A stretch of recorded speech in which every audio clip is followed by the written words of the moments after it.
bismillaah fariinteyda maanta waxay ku socotaa dadka Soomaaliyeed ee ku sugan gudaha dalka Soomaaliya. Magacaygu waa Wada Bustaale, waxaan ahay nin ganacsade weyn ah degan magaalada Nairobi. Waxaan doonayaa sidoo kale fariintan inay gaarto ganacsatada kale ee Soomaaliyeed si ay ugu daydaan.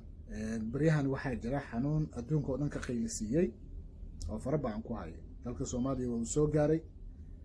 dowladda Soomaaliya waxay ku baaqaysay dadka inay guryahooda joogaan, kala fogaadaan.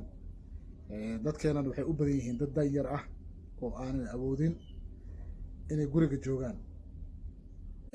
sidaas ay tahay, anigoo ka duulay arrintaas waxaan go'aansaday in intii tabarteyda ah dadka Soomaaliya jooga guud ahaan anigoo kala qaadaynin inaan u qoondeeyo kharash 60 cisho ah intay guryaha joogayaan.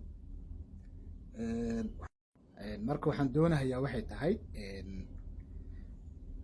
ilaa iyo 3 milyan 4 milyan oo ruux inaan min $30 maalintii u qoondeeyo si ay guryaha u joogaan.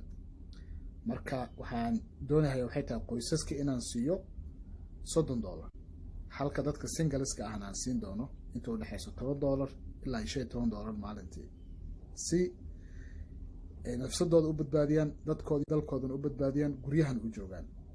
marka lacagahaasi mar dhow baan soo sheegi doonaa qaabkan ku bixinayo. telefonkayga Nairobi ayaa shaashada kusoo qori doonaa. fadlan waxaan ka codsanayaa guryihiina jooga. ganacsatada kalena waxaan ugu baaqayaa waxay tahay ilaahay waxa siiyey inay iyaguna dadkooda u gargaaraan muddadan 60 cisho dadka guryaha joogayaanna masruufkooda ay kafaalo qaadaan. waad mahadsantihiin. asalaamu calaykum waraxmatullaahi wabarakaatuh.